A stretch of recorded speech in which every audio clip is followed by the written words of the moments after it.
The following programme contains material that some viewers may find disturbing. Viewer discretion is advised. I spent an awful lot of time as the person who was up here seeing all this happen and being powerless to do anything about it. And it takes me straight back into that situation where I have to revisit that, the trauma surrounding that situation. But I have to say, Sara, that, you were not abused in the way that we're talking about the girls were abused, but, in the way you have been treated, from my perspective, that is abusive. Yeah. From my perspective, you were the hope. You've been the hope for those girls in terms of this commitment that you're still demonstrating to these trials. People need to understand the impact it has on you as well. So, thank you for doing that.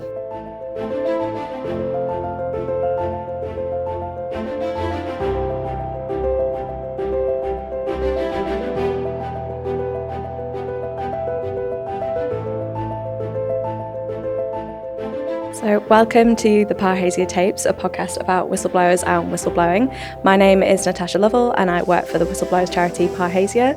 I'm a researcher, feminist activist and co-host of this podcast alongside Martin Bright. Martin is the editor-at-large at Index on Censorship and he is a very experienced journalist who supported many whistleblowers in breaking their stories. Thanks, Tasha. And our expert witness today is Jasvinder Sangera, who's a British author and award-winning campaigner against forced marriage and abuse. So thank you very much for coming today.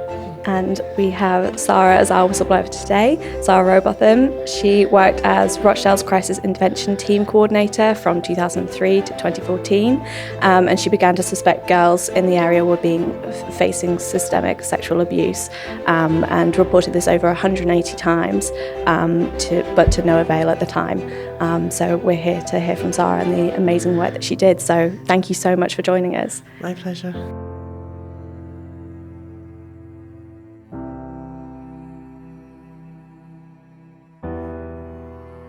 So a lot of the coverage that surrounded your case has been about Operation Span, which obviously was in 2012, which was, I'm sure we'll discuss further. And there was the Portrayed Girls, which was a documentary surrounding that time. Let's go back earlier to the early 2000s, 2003, when you started. What was your role intended to be? At the time, around that time, Tony Blair and Gordon Brown had announced to the country that we were in a sexual health crisis. So rates of HIV infection, there was untreatable gonorrhea, there was an awful lot of syphilis. An awful lot of money was being put into supporting the reduction of sexually transmitted infections. Alongside of that as well, Tony Blair had the idea of the teenage pregnancy held teenagers in a cycle of deprivation. That if you become a teenage parent, it took you an awful long time to reach your full potential. Now, my background was, initially I worked for the British Pregnancy Advisory Service. I supported women requesting termination of pregnancy. Then I became HIV specialist, social worker. And when I was a social worker working with people with HIV, treatment and care wasn't very sophisticated at all, and it was very much around palliative care, and so death and dying was just not my thing. I kind of thought I had more skill to be, to work in prevention rather than working in palliative care. So there was an awful lot of funny money around, and funny money was basically, if you have a really good idea, let's go with it, see if it works. And I was actually the strategic lead for young people's sexual health in Rochdale at the time. So it was a bit of a poacher gamekeeper role, because I believed that young people's sexual health was going to be addressed not only by sorting out an appropriate method of contraception, but it felt quite useless just simply throwing condoms at teenagers and expecting them to change their behaviour. So I was able to convince enough people that one-to-one support was likely to be the best model of practice. And fortunately enough, there was money there to spend on me and this good idea. So enough people were convinced that, okay, set something up, we'll see what happens. So they gave me, at the time, there were 13 youth workers working part-time. I spent an awful lot of time training them around the complexities of young people's sexual health. And money became available to make it a permanent structure. So we were tasked with all kind of government's kind of, performance targets. Make a reduction in the rates of teenage pregnancy, make reductions in the rates of gonorrhea. Teenage conception was incredibly important. So not getting pregnant in the first place, but then also supporting young women who did get pregnant, making sure that they got the appropriate support to make the right kind of decision around that pregnancy. Mm-hmm. Coupled with, we had really good Sure Start centres and young people's teenage pregnancy services. Sounds like a golden era. It was a golden era. You're absolutely right. It really was. And I'm not just saying that the money was just thrown at us and off you go and run with it. The performance outcomes were really important. But what we did identify was that almost as soon as we put our head above the water, above the parapet, if you like, young people were coming to us with quite serious stories around all kinds of complexities around their sexual health. But can I just ask you just very quickly about how you managed this? I mean, you talk about one-to-one. Yeah. How did that actually happen in practice? We actually spent the first 6 months educating the children's workforce. So we went to all the schools, all the youth services, any worker who had a responsibility for a young person in a working capacity. We gave them the agenda and encouraged them to consider that young people's sexual health was really important, and that there were things that we could do to support whatever it was that they were doing around young people's sexual health. So that was the first thing that we did. What then happened was those workers, once they reached their own threshold or their own ceiling around what they felt able to do, they would refer to us. So they would phone up with information about a young person that they were concerned by. Now, I had a really low threshold on what that might mean. So it was, to support a teacher. I'll tell you a complex case in a minute, but so to support a teacher where there was a young person in the classroom where somebody had come in with love bites, for example. Now, as far as I'm concerned, I'm a bit of a dad, you see, around sex and young people's sexual health. Dad? Well, I kind of think that's a real demonstration. They often want people to know that I've got a little bit sexy. So I'm kind of exploring my own sexuality, teenagers. And it's a bit of a kind of badge and a brooch. Now, what I wanted to make sure was that young person had all the information that they needed in order to explore their own sexuality, not only in a positive and that they come out of that the other side intact, but that no harm came to them on that journey. So that they were able to make the right decisions about saying yes and no, choosing who their partners were. Now, I kind of think that, you should really be 36. The age of consent should be about 36. Because only by that point are you really able, capable, well thought out enough to be able to make some of those decisions around the complexities of engaging in a sexual relationship. So expecting teenagers to be able to do that, as far as it's fact, isn't it? 14-year-old can only think like a 14-year-old. They've not got, their brains can't think like an adult. So expecting them to have those complex decisions, make those complex decisions. So supporting a teacher who wanted to start that conversation, had concerns about a child in the classroom, who was worried about, rumours maybe in the classroom. We wanted to be able to support that teacher in order to support that young person. So for example, one of the first referrals we got was a girl who was in year 9, which is kind of 4th year in old money. Or 3rd year even. 3rd year. So what, sort of 14, 15? 14, 15, yeah. She the teacher described this young person as giving away free blowjobs to boys who were in year 11 in school. And the attitude about that young person was that they were causing the school problems in the school community. That, you know, monitoring at playtime, that kind of stuff was becoming increasingly difficult for the school community. And really, they wanted her excluded. That was what they were, you know, but felt that they needed to go through a process. Now, obviously, as far as I'm concerned, we had an awful lot of work to do with that one young woman, but equally, the queue of boys and their attitude to what was actually taking place in the school, plus the adults within that school community about how very quickly they disregarded, you know, the seriousness of the situation. And it was very much, the attitude was very much, if it had been transactional, they might have been able to understand it more. So had she come away with something, some cigarettes, or had she been given money, or had she been given alcohol, they might have been able to understand it a bit better.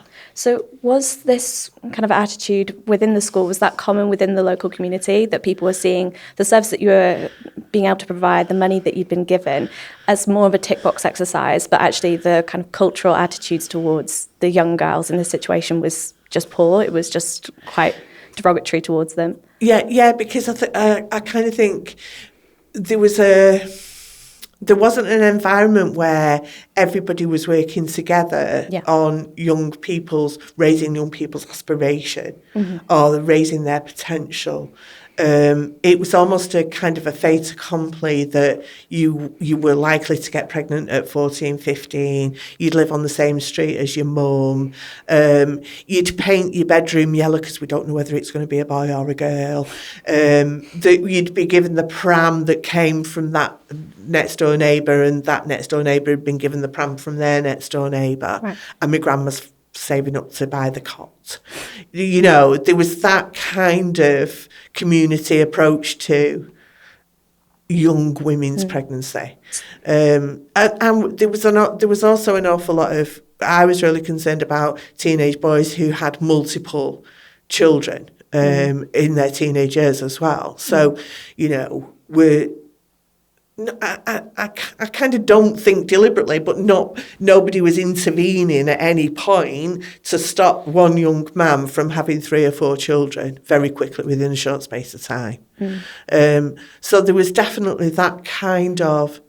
And I kind of think lots of adults felt very powerless. They didn't have the language. They didn't know what the boundaries were. You know, don't forget, we'd not that long come out of Section 28 and you couldn't talk about being gay. And, you know, schools weren't very prepared.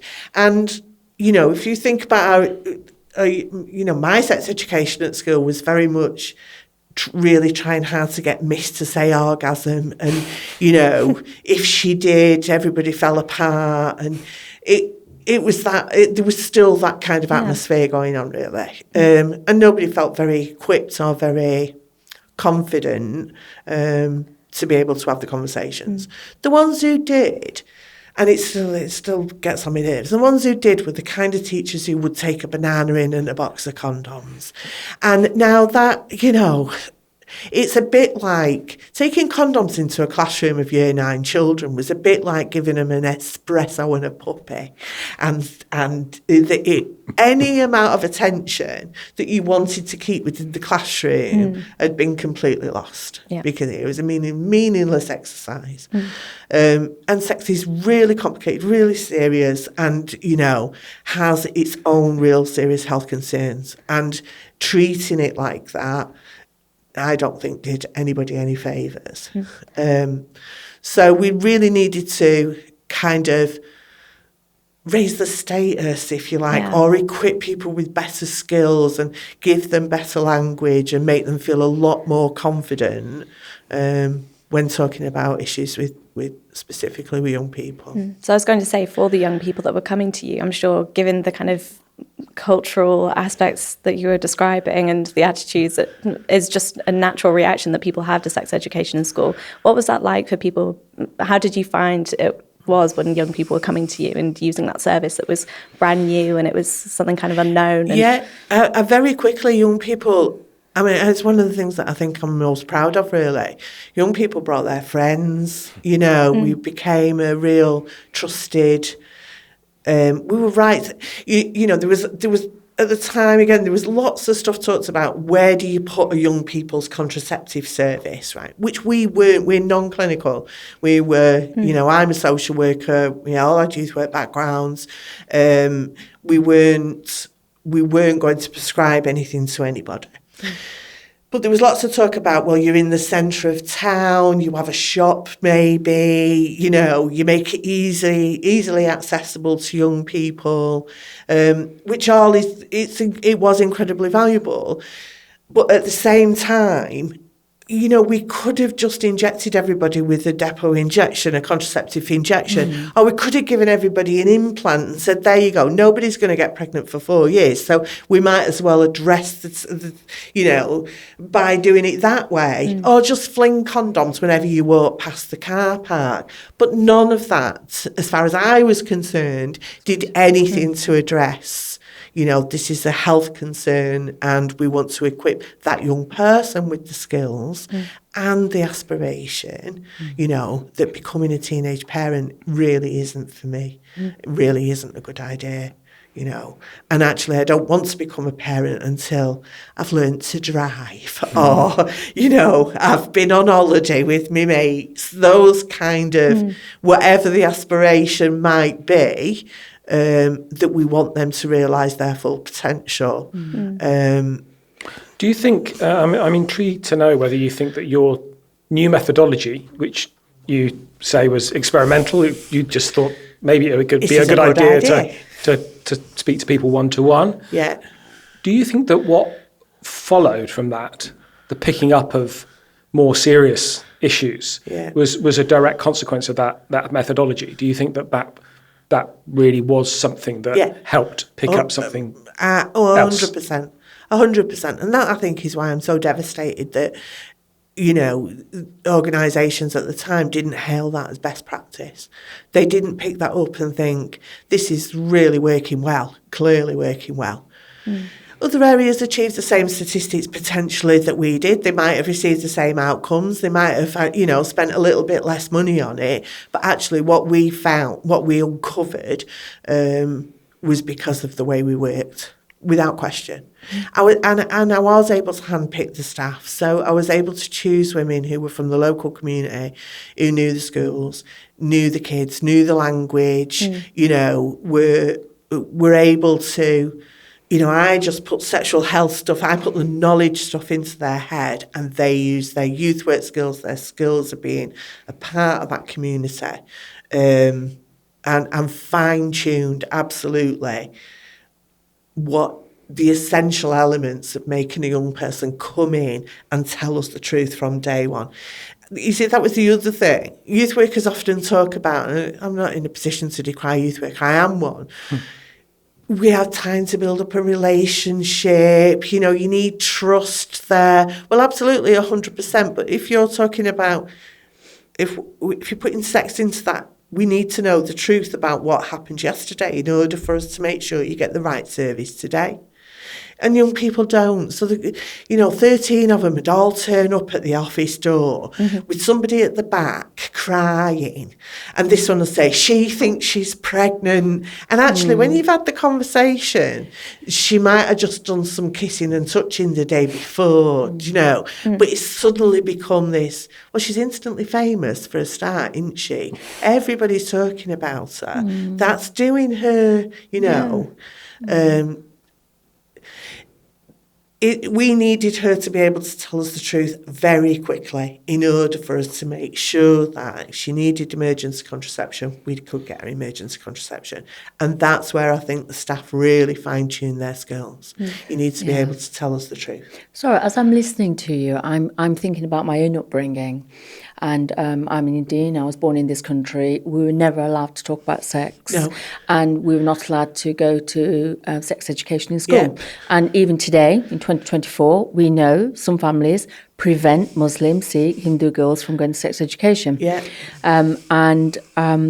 the way we were raised was to understand that was wrong. And I'm just thinking about the young people that came to your service and thinking about Rochdale, as it were. Yeah. And, you know, how many minority young girls and boys actually came to the service, and were you able to educate? We worked, so we did the first 6 months of talking to the schools, but we also run a package of education for all year 9s in the borough. So we took the same package of education and delivered it to all year 9s. So regardless of which school it was, I mean, the Catholic schools sent emails around about me, and I wasn't allowed on the school premises, and they expected us to adapt some of the information, but we went in on the understanding that we didn't need a teacher in the room. We were the health professionals, that had potential to disrupt the classroom if there was a teacher there. We were let into 99.7% of all the schools in the borough. What we knew as well, statistically, was that we knew an awful lot of young Asian women who had anal chlamydia. Okay, so some of that was very much around preventative method of, I was going to say contraception, but it's not. And the sexually transmitted infections were going around Asian couples because they hadn't accessed the services in order to treat the infection or to get access to contraception.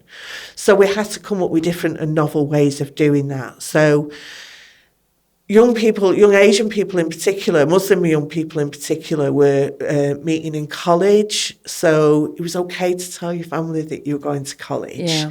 And if you were going to college with an older chaperone, or your older cousin was at college at the same time. So we were able to put ourselves in some of the places where they were discreetly in order to make sure that we had good access, but we could never assume that.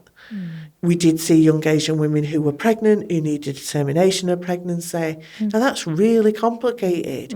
Getting a termination of pregnancy, and if you're lucky enough to have, you see, I'm going to go into medical, but if you're lucky enough to have your pregnancy diagnosed really early in the pregnancy, your option around treatment means that you might not have to be away from home, or you could get treatment at lunchtime and come back to us the day after. It's really complicated if you're at school. If you're at, so all of that, we were a health service that were designed in order to support and minimise the distress for that young person. Who was legally able to make a decision to have a termination themselves. That wasn't to me. I didn't make that assessment. A doctor made that assessment. 2 doctors, in fact, legally. If, unfortunately, and I saw this on a number of occasions, girls would go full term. Often women around them knew that they were full term pregnant, and then the baby either wasn't no longer there, or the baby was given up for adoption, or she disappeared. And that happened on more than one occasion. That happened on multiple occasions. That suddenly that girl, we had no access to that one person at all. But I'd like to take you, if possible, as the journalist in the room, to that whistleblowing moment. Yes. And so, was it a moment? Was it a process? It was, it took flipping ages. I had to tell everybody.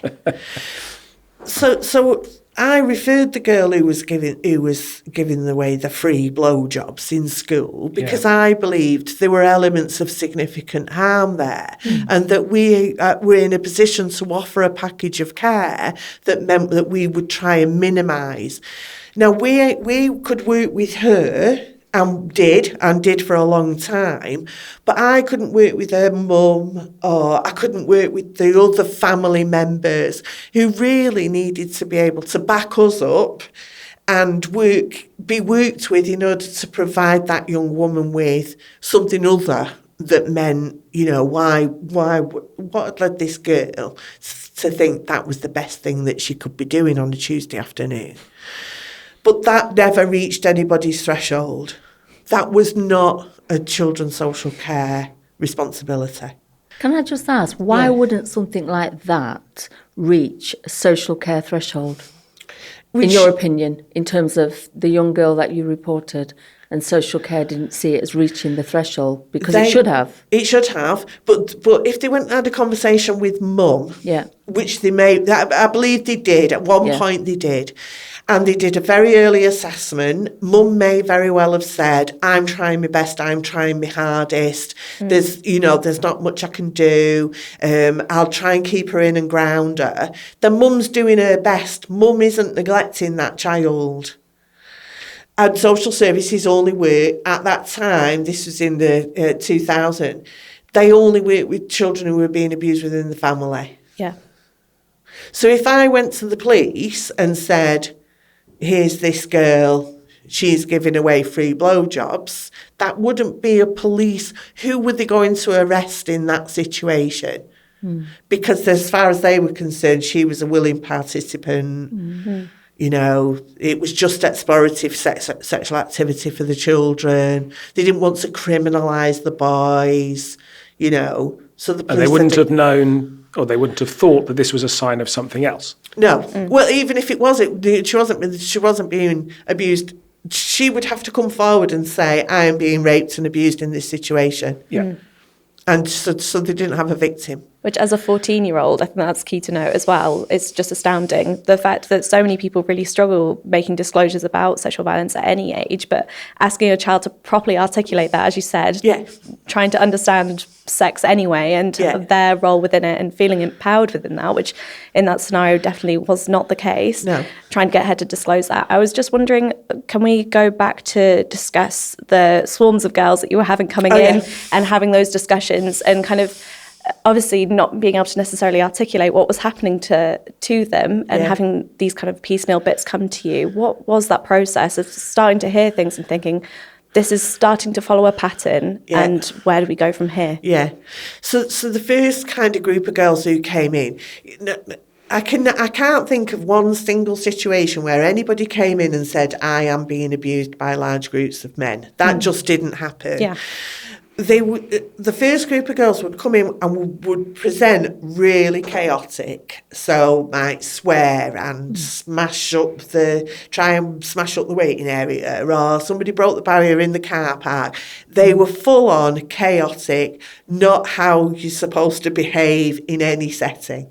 But as far as I'm concerned, as far as my education is concerned, as far as my social work degree is concerned, any child who is behaving in such a publicly destructive way is giving you a dirty great big clue that something's not okay. Yeah. They weren't looking after themselves. They were smelly. They were, not good. And that was the first group of girls. Right. And so my staff, I separated them all. You have her, you have her, you have her. And, piece by piece, we were able to gather enough information. They were being taken to parties in Blackburn. There were a number of cars who were taking them there. They were being given drugs and alcohol, and multiple men were having sex with them. And how old were these girls, sorry? 14. 14. Yeah, and multiple men were having sex with them in these premises before they were being either taken home or just left at the train station in order to make their own way home. Can I just stop you there? I mean, we now know what we know, right? Yeah. But at the time, we didn't know, and even you didn't know.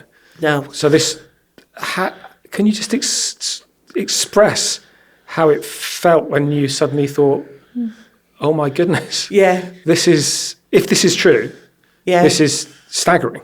Yeah. Can you remember that? Yeah, it's a really good question, because I think we were we were so taken aback that this was so normal for those young people. That it wasn't, that they somehow just told us as matter of fact. Do you know what I mean? Yeah. And so we concentrated on what do we have to say in order to disrupt their thought processes around all of this. What's the best technique that we can use that will make them start to think otherwise that they are being abused in so this it's situation. totally normalised for them. Totally normalised. Which is even more horrifying. Yeah, absolutely. Yeah. And they were also in the business of recruiting's not the right word, and there was lots of stuff around in the press about girls who recruited other girls and all that kind of stuff, but they were very much encouraged to bring younger girls, better looking girls, and actually that became, for some of them, that became an active choice because it meant that they didn't have to do it. Right, yeah. So if I bring somebody else, it's happening to them and it won't happen to me. And actually, they might look at me favourably if I do whatever it is that they ask.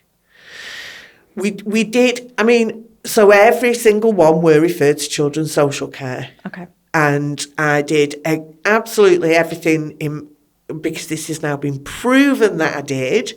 I followed my child protection procedures. I told the police, I told social services, I told the Safeguarding Children Board, and I told my child protection lead. What was the response? Social services didn't answer my phone calls. The police said, if you can get this young person to give a video statement and you've got some hygienic evidence, then we'll do something about it. But if you haven't, then it's nothing to do, there's nothing we can do about it. The Safeguarding Children Board a couple of times did some kind of a big meeting, really. Where they'd invite a couple of people, a senior social worker and a police officer, and they'd all kind of go, I can't do it. Oh, well, mum's being really looking after her, or, it's not, it's your job, it's your job, it's your job. And I'd come away with we've got to carry on working with this young person in total isolation, without anybody else offering any kind of support to that child, to their families, to anything else. We've just got, we've just told this girl I'm going to have to phone the police. We've just told her I'm going to have to phone social services. Now, we had to get really clever at doing that as well, because that level of transparency was so important, because what I knew was going to happen was we were the only ones who were going to be involved with that child. And if we disrupted that relationship because we were telling social services and because we were telling the police, then potentially that child would have nobody else. So what kind of time frame are we looking at here? Is this like early 2000s? Are we still looking at? Yeah, 2003. 2003. Yep.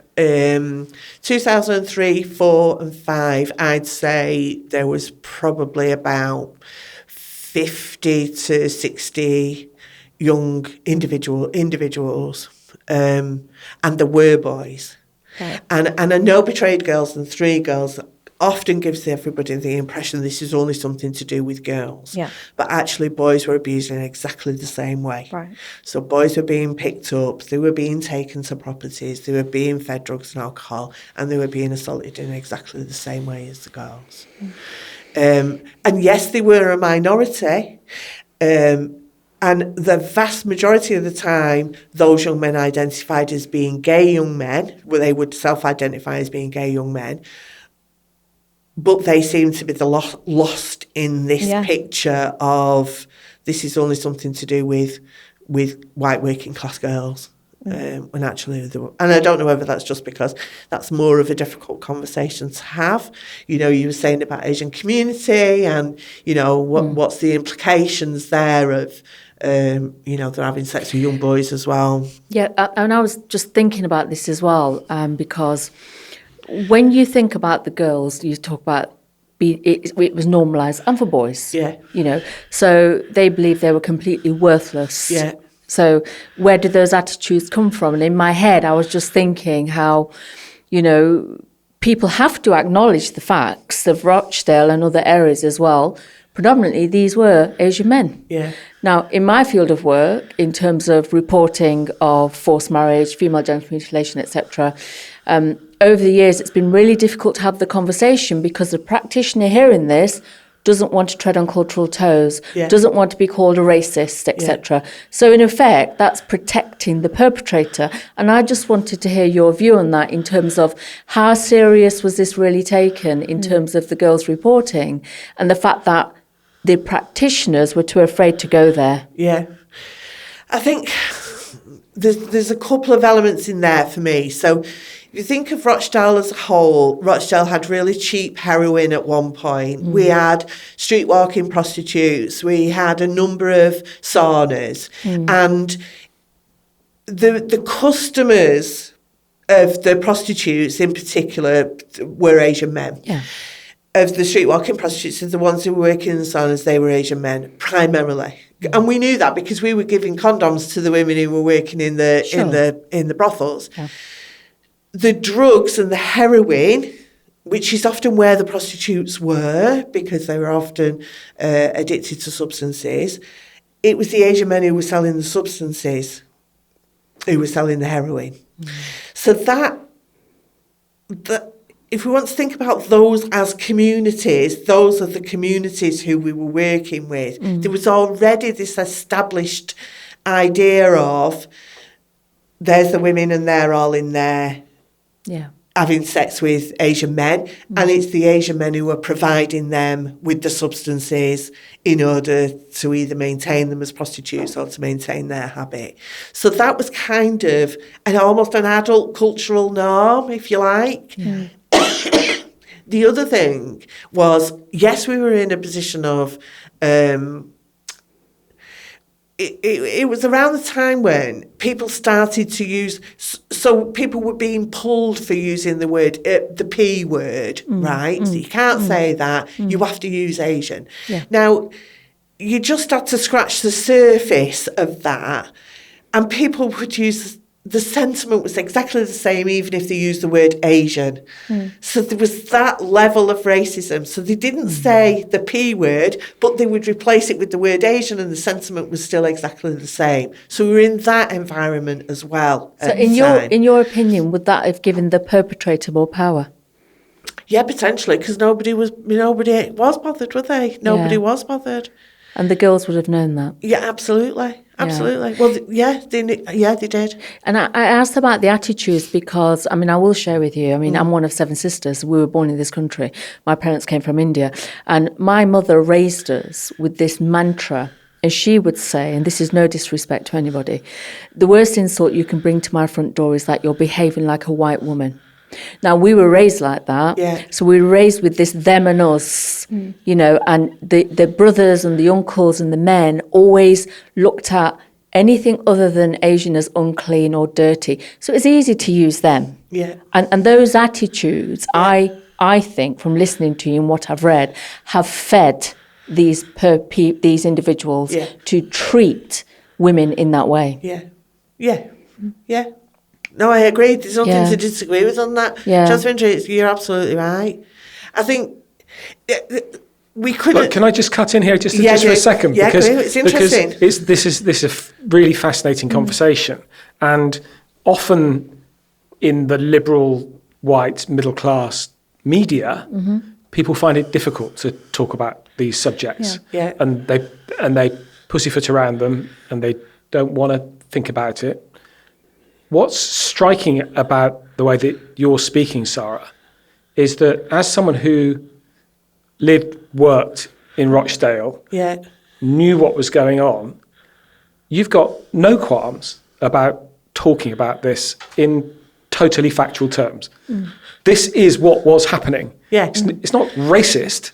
It is just what's happening. Yeah. It is the reality. Yeah. Yeah. And in fact, there is, I think, quite a strong argument for saying that the kind of attitude that I'm talking about, where people are shy of talking the truth, is an inverted form of racism itself. That actually protects the perpetrators, right? Definitely. Yeah. I think we had to include. So I was pulled. So one of my referrals talks about being sexually assaulted and abused multiple times by multiple Asian men. And I was pulled. Somebody said, well, you don't need to use the word Asian. You could just say men. Why have you said Asian? Well, actually, that has to be part and parcel. If you're doing an assessment around safeguarding, which is all about power and control and who, we couldn't ignore the fact that not only were the men significantly older and so therefore had nothing in common with a 14-year-old, but the young people found themselves in a situation where English wasn't taught, that nobody spoke English in a room, so you were further disempowered about what clues were likely to be going on in this room, which you had no understanding of whatsoever. So, and there was such big cultural differences between that person and that person that we can't ignore the fact that these were Asian men. And actually, I didn't know whether they were Muslim. I didn't know what their religion was. I just knew that they were Asian by anybody's definition. That's what they were. So, that was the language that I used. But we couldn't ignore it because it added to the power disparity between that child and that adult. It's all about couldn't be ignored. Yeah, it's all about knowledge, isn't it, and information. If there's complete different cultural barriers there and there's not that same understanding, it's like, oh, well, maybe this is normalised. Yeah. But sorry, just who was it that pulled you up when you actually made that report? So, and just to reflect back again, you were making a report about coming forward about young girls being sexually assaulted by several men, and you were the one that was being pulled up on. Was anything taken forward about the account that you made, or was that left? Was it a slap on the wrist for you about using poor language and nothing happened? Yeah. When was this? Really early doors, so it was within the first 50, 60 young people before 2006, 2007. Right. So and my referrals then, because I wasn't getting anywhere, I tried to make my referrals sound even more articulate because I kind of thought, well, it must be me. I'm not explaining it well enough. Do you know what I mean? I'm not explaining the horror enough because nobody's responding in the way that I need them to respond. So I started to become a lot more descriptive in the referrals that I made, being violently abused, coerced, manipulated, poisoned with drugs and alcohol, trying to use almost insightful language that meant somebody's going to read that and think, oh my God, yeah, we're going to have to. Did you see any change when people read it? No. I know I got on people's nerves, so I just became annoying. There's a scene in Three Girls where I'm sat in a room with a whole group of social workers, and it was a real situation. This woman really was so dismissive of me and what I had to say, and my member of staff was in the room, and this girl was really the young woman we were talking about, the young woman I'd referred, was in a right mess. And the social worker was absolutely adamant that she's nearly 16, she's consenting, what is it you want us to do about it, Sara? Which was kind of a catchphrase, became a catchphrase. And so I just said, do you want me to tell you what kind of sex she's being made to have?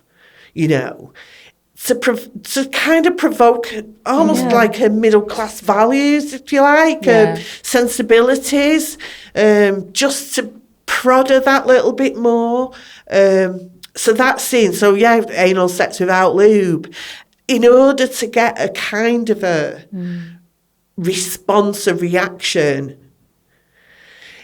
Language is really important, isn't it? And I do kind of think by the time Three Girls was on the telly, people had their own understanding about what sexual exploitation might be because they'd read about it, hadn't they? So sexual exploitation just became this, at first, really quite frightening thing, but eventually a thing that we all thought we knew what it was.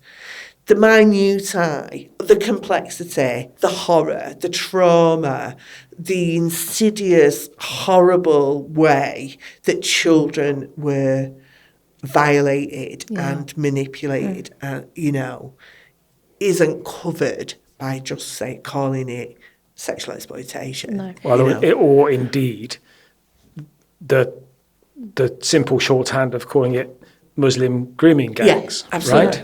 Right? That's another way of explaining it, right? In a particularly racist way. Which again doesn't cover the full horror of what's going on, because that's like, oh well, that's something that they do. there was, I don't know what made me think it then, but just, so one of the young people told us he was definitely her boyfriend and he definitely loved her because it was Eid, which is a lot like our Christmas, you know, and he's spending it with me. So this 50-year-old man had chosen not to do Eid celebration and was with her, so he was definitely her boyfriend. The misogyny, when I think about, you know, and certainly from that very community, you know, the mothers raising their sons, etc. You know, and I think about you saying, you know, you will get on people's nerves, which I'm pleased to hear, because a number of times we hear that word when a child dies or there's a risk of serious harm, professional curiosity. We're meant to be more professionally curious. Well, that social worker sat there with all her attitudes, wasn't being professionally curious, even though you were screaming it at her. Is that lazy social workers, or is that more, well, the caseload is, what is it about? It's dead hard, isn't it? You know, they forever said Baby P had happened, Victoria Columbia had happened, you know, they had massive caseloads, no staff, that, you know, babies were absolutely a priority. Teenagers were too difficult to work with. You know, and and often they weren't pleasant teenagers. They weren't. They were a bit smelly and they'd swear at you, you know. So it wasn't, it was a resource-heavy task to engage with teenagers, coupled with, and I didn't learn about this until much later, Rochdale Social Services, Rochdale Local Authority had a policy of not taking teenagers into care. Care isn't necessarily the right place for a teenager, and that's a given, but you can't legislate for it, because actually if you need a place of safety and you need to be protected, then, you know, care might be actually the right place for you to be. So but they wouldn't take teenagers. Safety. It was a policy. So at the same time as investing, and as you said, all the funny money that was going in for yours, there was at the same time not taking teenagers who were being affected by this into care, into safe spaces, which would have, it's just maddening, isn't it? It's just, I think we've, But Sarah, can I just ask? Because I was the independent safeguarding chair for a children's partnership. Right. And I remember screaming out about this 11-year-old girl that was placed with a registered sex offender. For 3 years she was being raped. And they would not deal with it as serious harm. Right. And anyway, cut a long story short, 2 years down the line, in the end, it was notified to National Panel. But what was really behind all that, in my opinion, was Ofsted ratings. Right. It was about how a local authority looks in terms of, we're outstanding over here. Case like that. It's about reputation. So someone not having the conversations and taking you seriously has something to do about that. So when you come out and raise your head above the parapet, it's about pushing you down. It becomes about you. Did you feel that? Absolutely, 100%. I was, you know, my team were a clique. You know, that I was a bit of a maverick. I was the strategic lead for a public health department. You know, I had a big budget and loads of staff. I had targets from the government. I wasn't a lone wolf, you know, and yet I was seeing something that they absolutely were not seeing. Or refusing to see. Or refusing didn't want to see. Can I ask how this was affecting you personally? Clearly, I can see that you're an immensely caring person, and this whole story demonstrates that you were doing your job. Often the case with whistleblowers, that they're the only person around them doing their job. Doing more than that causes resentment. But what was this doing to you? What were the people around you saying? What was your family saying? You know, were people saying, "Look, come on, this is," or eating you up, or were they saying, "Go on, go for it. You've really got to raise these cases"? Well, I was right, wasn't I? I was right. So I kept going because I knew I was right. And I did kind of feel as though it would just take one instant. And in all honesty, I did think a child would have to die before anybody would respond appropriately. I did really think we're going to have to wait. And there was a girl who drowned in Hollingworth Lake, and I really thought that was an honour killing, to be fair. And I thought that would be the thing, the tipping point, that they'd all then realise that was something. And it never did, and it never did. We then, after that first group of young people, I'll tell you how the impact on me, because it didn't happen so much later, really. So there was a second group of young people who came and started to use, it was the same language, the same stories, they were being taken, and they had nothing whatsoever to do with the first lot. There was nothing in common, except for a couple of vehicles and the names of some perpetrators. So because these were now 15, 16, 17, these were 13, 14, 15.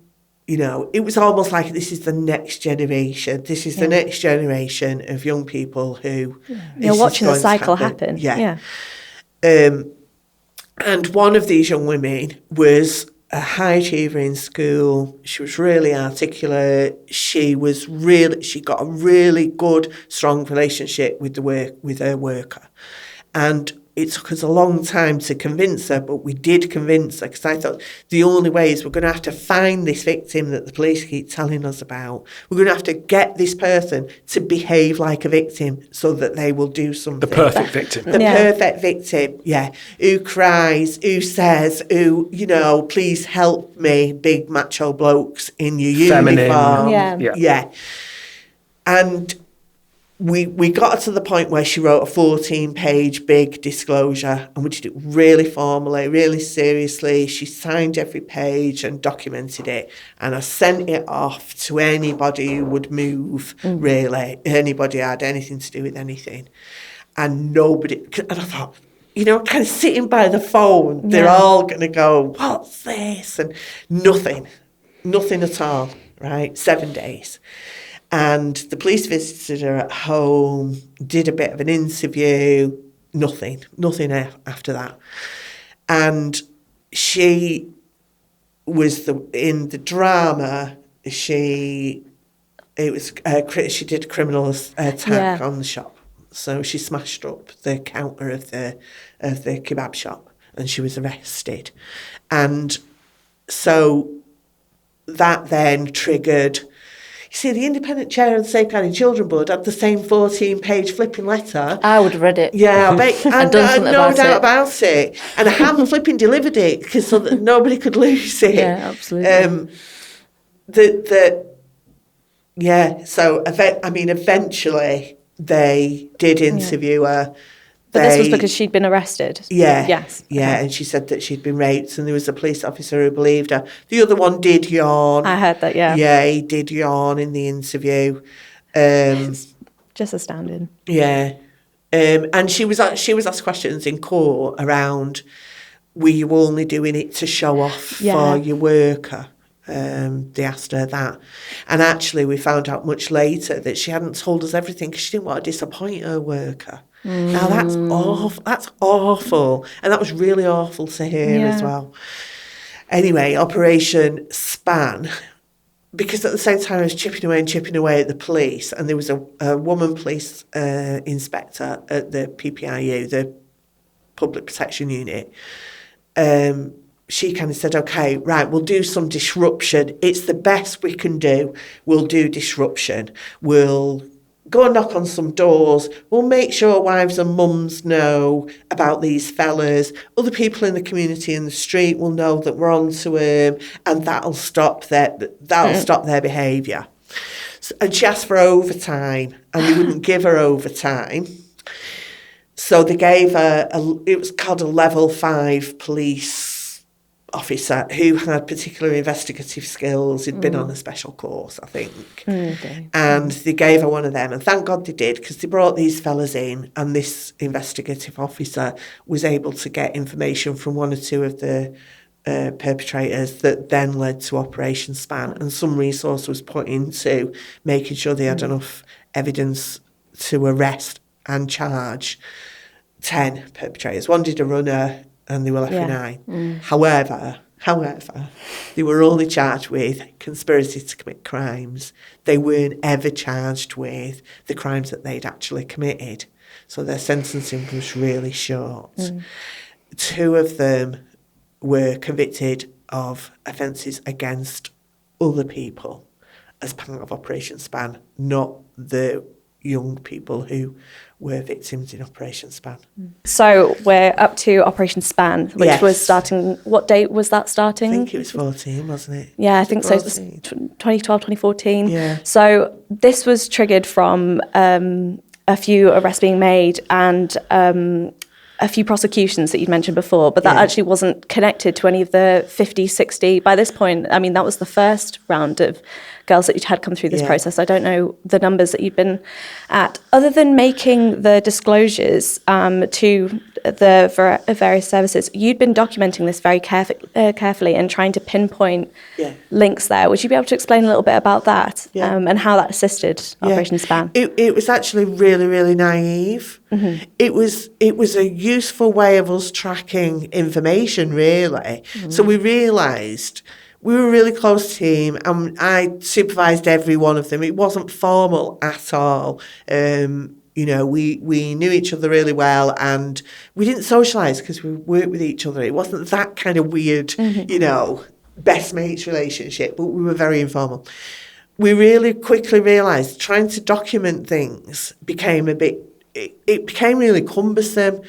If this girl had said she'd got into a blue Volkswagen, it would be really useful for that worker to know that girl had said blue Volkswagen. Do you know what I mean? So we needed to find a way of making sure it was all there for everybody. It was useful for everybody to see. Because it all was channeled through me, it was often my responsibility to say, oh, well, she said that about that one, and I held all this information in my head. So we created something called a boyfriend book, which was an ABC book, an address book. Anything blue went under Burr. Anything body called Boris went under Burr. It was that naive.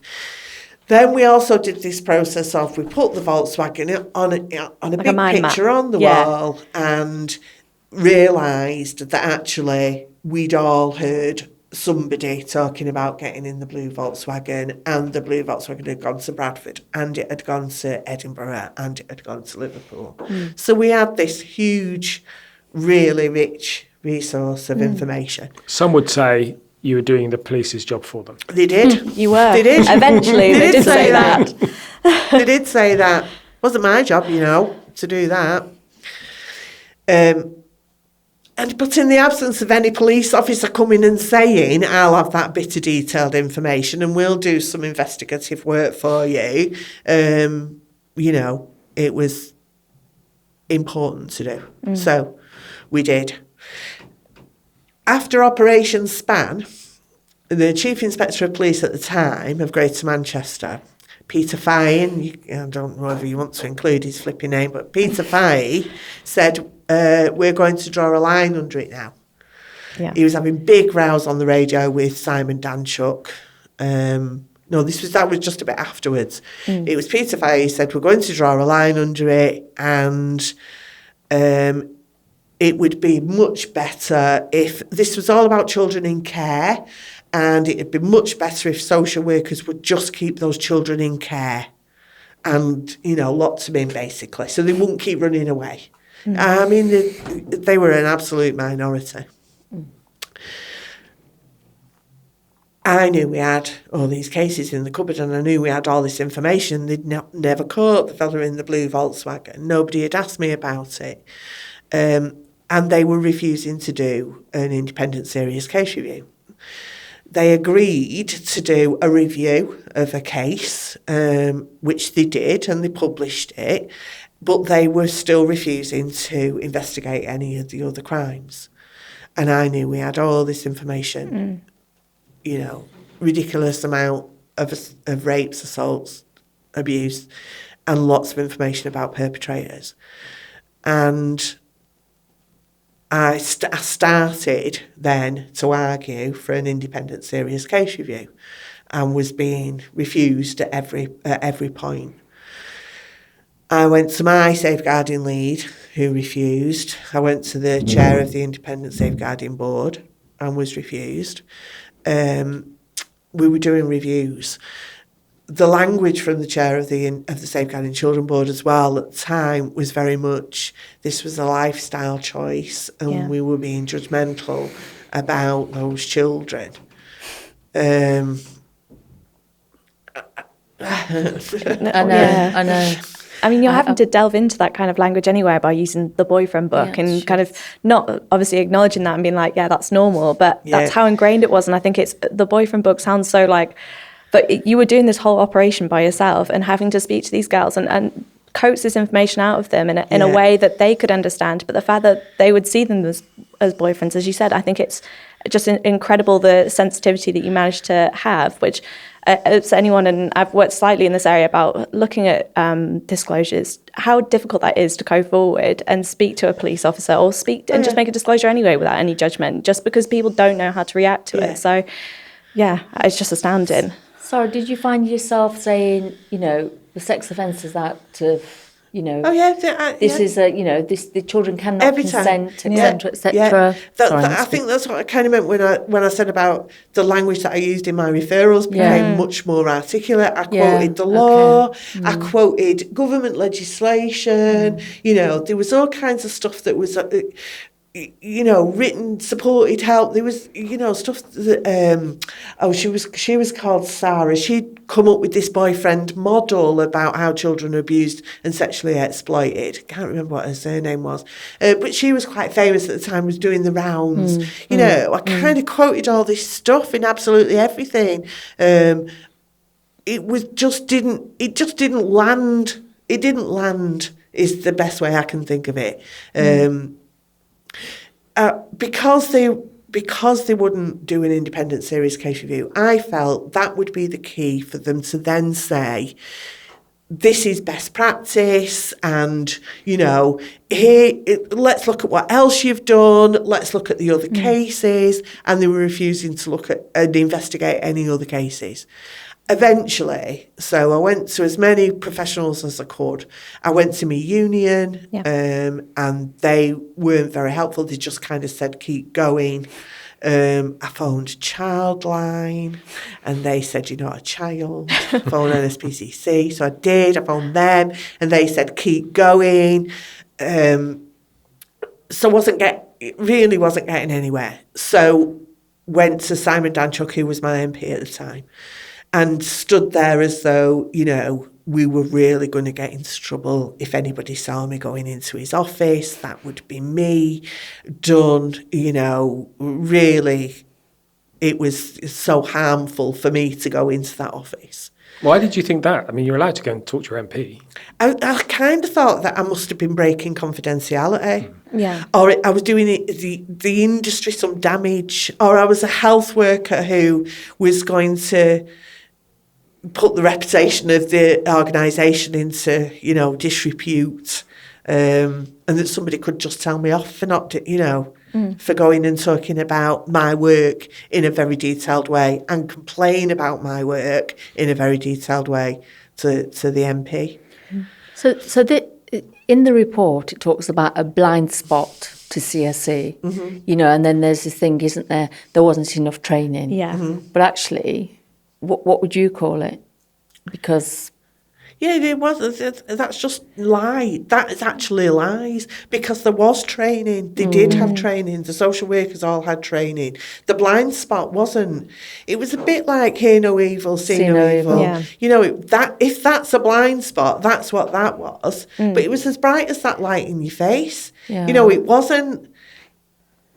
It might have blinded them.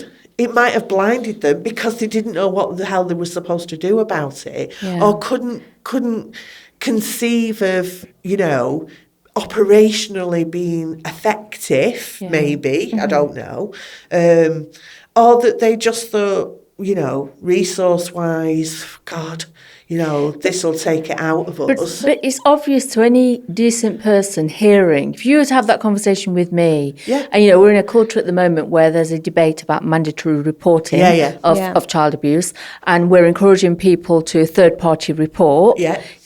Hearing your experience from my perspective, people are going to be thinking, well, that was being obvious what was going on there. It was falling on deaf ears, so why should I bother? Yeah. And it's really awful to say that. Yeah. I think just to jump in, I've got the Operation Span report that was released in January 2024, which I'm sure we're going to talk about. But this was something that was mentioned by one of the police officers after Operation Span, saying, hindsight being wonderful, we'll probably look back and think we could have done some things better. So that was the extent of the apology. And then at the same time as the apology, this was what was said about your team. So it said, Rochdale's crisis intervention team, set up to reduce teenage pregnancies, came across innumerable vulnerable girls, but did not always communicate with police and social services. Yeah, they did. They said that. So they said that you didn't communicate with police. Fault. Yeah. So not only are you, and later on, and a lot of people described you as a lone voice in looking at this, and your team as being a lone voice. Not only were you going through all of this, you were then, when an investigation was done and people were not properly sentenced, and a lot of people were still walking the streets that had committed these crimes, you were blamed. Where do you even go from there? When I read that, I was just completely starting with anger. What was your reaction? I mean... Well, I started to get not well after Operation Span, actually, because they were flatly refusing. I went to the Home Affairs Select Committee and just grassed everybody up and said, this is what the reality of the situation. Keith Vance then sent in Ofsted and people were sacked and things did change. But they were still refusing to investigate crimes, so it only went so far. What we now know from that report, the Burnham report, is that they agreed, the police and children's social care, the local authority agreed it would cost too much money, and if they would only investigate if somebody came forward, so they wouldn't be proactive in their investigation. So that conversation was being had at the time, and I was still pulling my hair out. So there might have been a conversation with the press at some point, with the Times, and that put a bit of pressure on the police, because that's quoted in the report. Yeah. They thought it was me, it might not have been, but that put extra pressure on. Plus, there was definitely a wave. Simon Danchuk was definitely having big rows with Peter Fahey. I think he saw that he started to be called a senior politician. He'd only been there 2 minutes. So he found his golden egg, if you like. And so he was pushing it and pushing it and pushing it. And they reluctantly did start to investigate. There was one really decent police officer, and I'd given him all this information, and he was arguing with Peter Fahey and other senior staff around, we can't just leave this, we can't just leave this. So it was piecemeal, but they did do further investigations. They did Operation Doublet, Operation Lytton after that. So Sara, reading Operation Span, one of the things that really stood out for me in the summary of the conclusions was where, you've got a local safeguarding children's board, Rochdale. They published their report, 2 serious case overview reports, and heavily criticised the crisis intervention team. And then you had, again, repeatedly talking about, they actually named you, Sara, and saying how, the coordinator didn't follow child protection procedures. I mean, how did that feel and how did that impact on you? It was absolutely devastating. It was devastating. I'd been the one who'd argued for a serious case review in the first place. For them then to come up with, this was actually my fault, it was like... It's classic shoot the messenger, right? Do they call it, is it gaslighting? Yeah, it's vindictive. And it was my fault. I was difficult to work with. Yeah. My staff weren't qualified. I'd said I was a social worker at Home Affairs Select Committee. They asked me to prove it by showing me qualifications. I had to go into work with my certificate. It was real... It was totally demeaning as well. So I'd kind of ridden off this. I said to you before, I knew I was right. And anger is a big motivator. And I was angry at the world and angry at individuals for not doing what they should have been doing. And it was it tipped me over the edge is what it did. And I did go off sick. I had really bad mental health concerns. I was having really serious nightmares. And I mean, if I kind of think about that now, my mum was trapped in a taxi in my nightmare. That was my big nightmare. Now, it doesn't need a psychologist to kind of tell you to break that down, was it? You know, and nobody would help me to get my mum out of the taxi.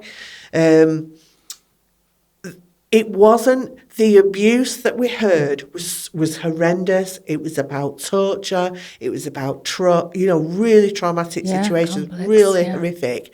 That wasn't the thing that tipped me over the edge. The thing that tipped me over the edge was how those organisations behaved toward me, what they were prepared to say about me, what they and I've described it often before. They were like the Dementors in Harry Potter. They came and just sucked any last vestige of myself out.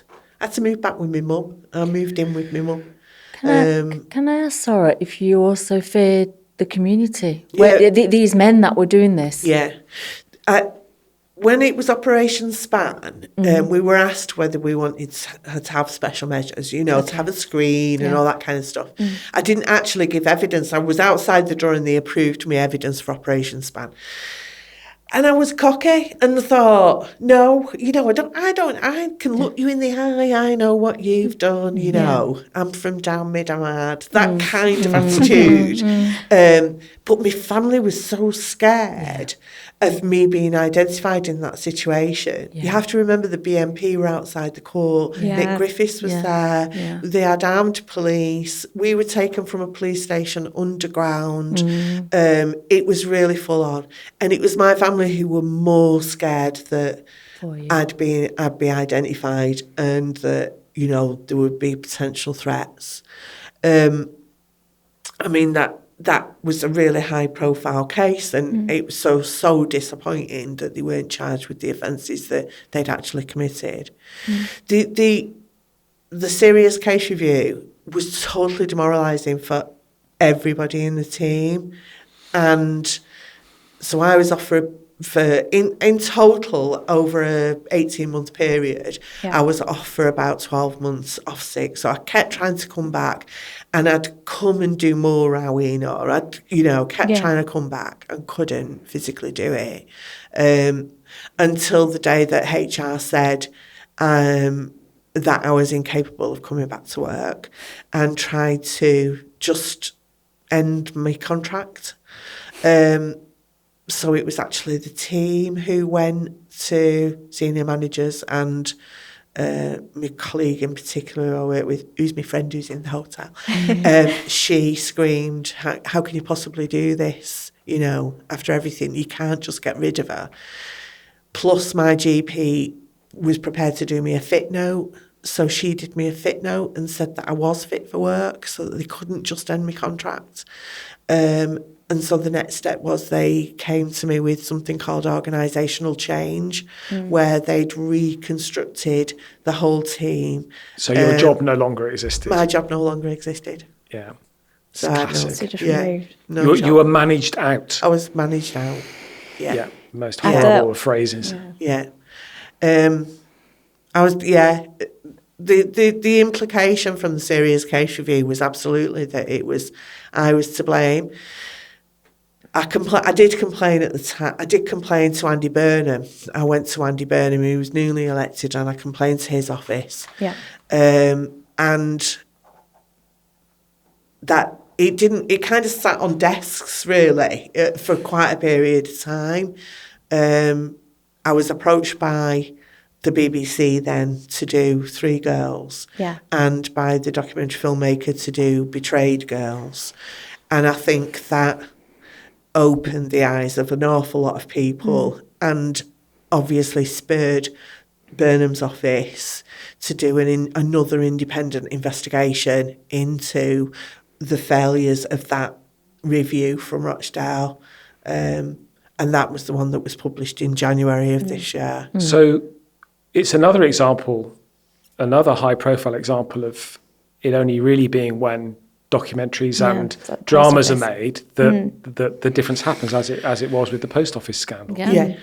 So what was the ramifications? I mean, obviously going through everything that you have been by this point, it's probably about 15 years of you hearing these disclosures, speaking and advocating for vulnerable people on their behalf, and not even receiving less than a thank you, and then being removed, then going back and having to do those interviews. What was that like?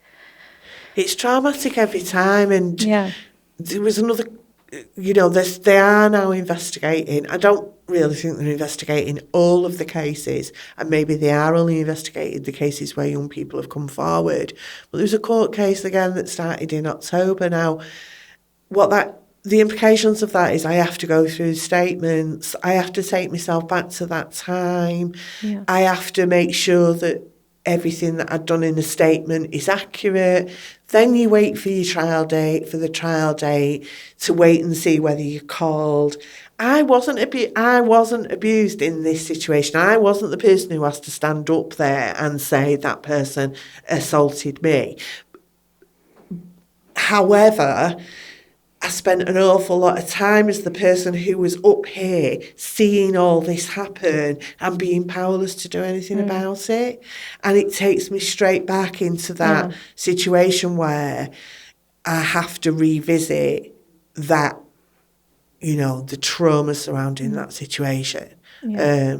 And then you have to wait, and the court case takes 10 weeks, and then you have to wait for the verdict, and, the verdicts have been really successful, thank God.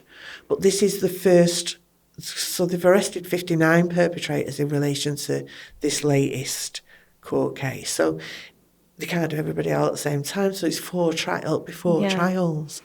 So I'll be there again next year, and I'll be there again the year after. So you can never really let this go. I'm on I'll be on my 9th or 10th trial now. But I have to say, Sara, that, you were not abused in the way that we're talking about the girls were abused, but, in the way you have been treated, from my perspective, that is abusive. Yeah. From my perspective. You were the hope. You've been the hope for those girls in terms of this commitment that you're still demonstrating to these trials. People need to understand the impact it has on you as well. So, thank you for doing that. Thank you. My hairdresser said this morning that I'm a hero to some. And, it is really lovely. I know there was a petition, and I got awarded an MBE, and all of that is really significant, and it does help to repair. But that's it hasn't come from the people who did the damage in the first place, from the people who wrote that first review. It's not come from them who sat in a room and decided we'll put this emphasis on Sara, we'll say this about her. It's that giving me a brooch hasn't come from those people. It's, But your reputation is intact, and what always was. It's been uplifted even more so now. Theirs hasn't. Yeah. And what you've achieved is safeguarding children and young people all over the UK today. But for so long it was put into disrepute, and I can't imagine going through those trials and having all these disclosures sitting with you, and then having, even though the whole way through you said it's driven you, the fact that you knew you were right and you were doing the right thing, whilst you were in a crowd of people that were willingly saying it's not something that I'm interested in, oh, she's just annoying, she's just in the way, and then you have all these people in your head saying, and all of these documentations and reports and people saying, you know what, no, she didn't follow procedure. She didn't say it in the right articulate way. That's the worst thing. That's the worst thing. The worst thing. You're a social worker who hasn't followed your child protection procedures. Yeah. I know. That's your professionalism, that's right? Absolutely. Well, if it was, why did they not discipline me then? Well, if they were prepared to, why was I not taken through disciplinary procedures? There are no questions in this room, Sarah. Just awful. And my mum read that as well, do you know? That's where I get upset. Is that, how dare you do that? How dare you talk about me like that? Can I ask you just briefly about the whistleblowing? Yeah. Because at the beginning you said, I was whistleblowing the whole time. But in a sense you weren't. In a sense you were just doing your job, right? The point that you blew the whistle was when you walked into Simon Danchuk's office, perhaps, or when you went to the select committee. Yeah. So, in fact, for the longest time, you were just doing what everybody is supposed to be doing. Yeah. So, maybe in terms of thinking about how we might improve things for Yeah. someone who now finds themselves in your position. Yeah. Clearly, we have all the cases, right? So you're not blind like you were when you were first No. beginning. Yeah. But what would be your thoughts about how to best protect a future Sara? You have to start by having an environment which isn't one of defensiveness, who are able to, and think positively about. It's not even, well, criticism it shouldn't ever be negative, should it? Criticism should be something that informs something in order to improve a situation. So if an individual is critical of a process, a procedure, a piece of work, whatever it is, that needs to be embraced. I think the example of when this report came out in January, the local authority, it was like circle the wagons, because Rochdale Local Authority argued about this report being published for a very long time. That's why it took 7 years. We'll put the wagons around ourselves and we'll protect our reputation. I don't know how penetrable that is in actual fact, because their arguments are very much around public confidence, investment opportunities even, that Rochdale is now seen as being the place where only child sexual exploitation happens. Now, I don't know whether I'm just too liberal, but they could easily turn that on its head and say, well, actually, we must have been flipping marvellous because we found it really early on. We sorted it. We sorted it, and if you haven't got it in your area, then you're not looking hard enough. Yeah. That's my next question. Okay. Which is and you alluded to it a couple of times, which is the prevalence. Yeah. Right, so the terrible truth that you revealed was that this was normalised, that this was happening a lot. Yeah. And of course, we now know that it was happening in other towns around the UK as well. Yeah. It's almost unbearable to think about. And do you think part of the reason that we collectively haven't dealt with this problem or have belatedly dealt with the problem is simply that we just don't want to look at it and don't want to realise how prevalent it is? I mean, maybe that's a question for Jasminda as well. I think it's interesting, isn't it, Jasminda? Because actually, we also know, it was International Women's Day last week, we also know that a woman dies every week at the hands of somebody who she knows. But is that not taken seriously? Well, it's not taken seriously enough, is it? It isn't dealt with properly. It isn't held with any level of significance. So why are we then surprised that we should be acting in a particular way about, with sexual abuse and childhood sexual abuse happens primarily within a family. It tends to take place from an adult relative. That's a whole other issue. It is. But that surely is part and parcel of how we, as a society, we either can't cope with it, we can't cope with it, or choose not to. Or choose not to. It's easier not to think about how horrible. We're also in this kind of country where we giggle, kind of like Blackpool humour, when somebody says boobies, with that kind of, that's worth a PhD investigation into why that happens. But we're also that kind of country as well, where sex isn't taken, with any level of kind of status. Children have got syphilis now, for God's sake. All of those, that onion kind of level on level, are all barriers to, as a whole society or as a whole community, protecting our children from sexual violence, protecting women from sexual violence, protecting our sisters, our mothers from sexual violence. It's distancing, isn't it? It's just distancing techniques. I mean, it was the same with obviously the kind of racial aspect of this, that it was like, it was this group and the very racist descriptions that you were explaining earlier. It's all about pushing it away, so it's not something that we have to deal with. And that's so often the case with, as you mentioned, the statistic you gave by International Women's Day, or just any issues to do with sexual violence. It's something it's uncomfortable, it's in a box, and it's away, and it's distant. But I mean, obviously you both have so much experience with this. I mean, Jasmine. No, I was just thinking you shouldn't be in the job then, because you know, we've got statutory guidance. You know, it's all laid down in legislation, working together to safeguard children. 2023 now, it's been updated. Talks very clearly about complex trauma, etc., and the reporting, etc. It's all there. You know, this is also about leadership. It is. You know, it's about moral courage as well.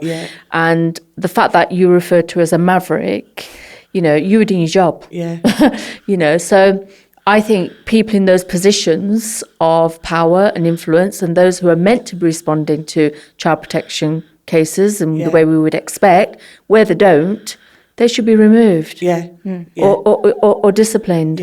You've become the individual that's the problem because they're too busy not wanting to do it. Some of it, I think, is laziness. I'll be quite frank. You know, but some of it is, and certainly from my perspective, when it comes to culture, you know, when you talked about Asian men, how could you not ignore that? Well, that could be a risk factor. You know, we risk indicate, don't we? And if that's a risk indicator in terms of complex abuse happening as part of a community, because that's what it says in working together, how could you not do that? So it might also have implications for those families, right? Absolutely, but what I don't, those people, I mean, I feel an injustice for you. I absolutely respect you completely for what you've done here. That is incredibly difficult.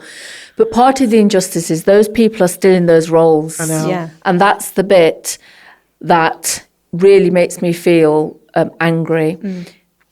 Following on from your question, you know, the report, the independent investigation that Burnham did, identified that I was lied about, that they told, you know, there was mistruths, there was clever language that implicated me.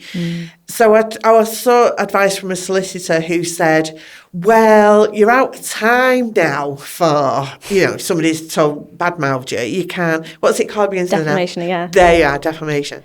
You're out of time now. And so if you wanted to pursue it, it costs you an absolute fortune. And you've already been a bit mental. So is this likely to make you a bit more mental? Is it worth it? And it'll cost you an awful lot of money and, you know, no win, no fee. So, you know, but it isn't just about that, isn't it? About another level of an impact on you mentally and the exhaustion of it all. Can I just say, you're one of the sanest people I've ever met. So, you know, you need to, you don't come across as someone who's anything other than very clear-headed. And everything you've said today has made enormous sense to me. Absolutely. So thank you very much. Definitely. I mean, we've spanned 20 years. We've covered 2 decades worth of this.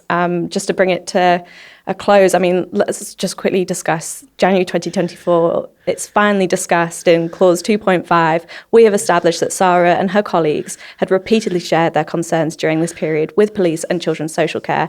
They had built up a wealth of information that there had been a crime gang led by 2 individual criminals, but the statutory agencies failed to respond.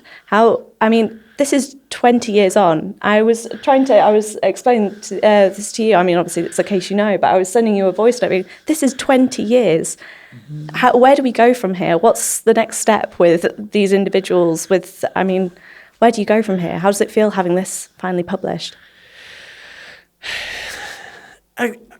Of course, it's really important to know that somebody else is now saying, you were telling the truth and this wasn't your fault. But those individuals who colluded together to put the blame onto me aren't going to face any kind of accountability, and that feels difficult. You know, the source of the issue, they're not going to be held in front of anybody to say, what the hell were you thinking? Why did you write it this way? What was the atmosphere that I agonise about that, you know, all this time? What was it me? Was I difficult? Did I, should I? You know, all that was part of my, you know, my trauma that I really struggled to recover from, that, you know, and they're not going to be held to account. They're not going to be forced to say, well, actually, we were thinking this and we're really sorry, or, they're not. I mean, how can they apologise for all of that? How can they hold themselves accountable? But what they can do, and what they are doing today, is they have to hold their heads down in shame. Yeah. I did say shame. I said shame a couple of times in the speech that I did after that. It was brilliant. My other thought, and probably this is my last thought, it is very difficult to give advice and to kind of support people. I would always say they should do it. It's who would I have been if this had gone the other way. So we started off by saying, I felt this was really best practice. I truly believed this was best practice. If there'd have been enough rape people around me, who might I have been? How many children would we have protected? How many children would we have stopped all that harm and all that damage to if they'd have gone the opposite direction rather than making me, ignoring me or whatever it was? And what might my journey have been? You know what I mean? Would I be so grey, and would I be 4 stone heavy? Who might Sara Rowbotham have been if all of this hadn't have happened? Well, we're very grateful to have met the Sara Rowbotham in this room. So yeah, thank you so much. I think that's all we have time for, but I'm just very grateful for all of you being here in this discussion. If you have been distressed by some of the discussions that have been had today, you can look on our website and there will be resources to signpost people properly. And yeah, thank you so much for listening, and thank you so much for everyone to be a part of it. Thank you, Sara. Thank you, Sara. Thank you. Thanks.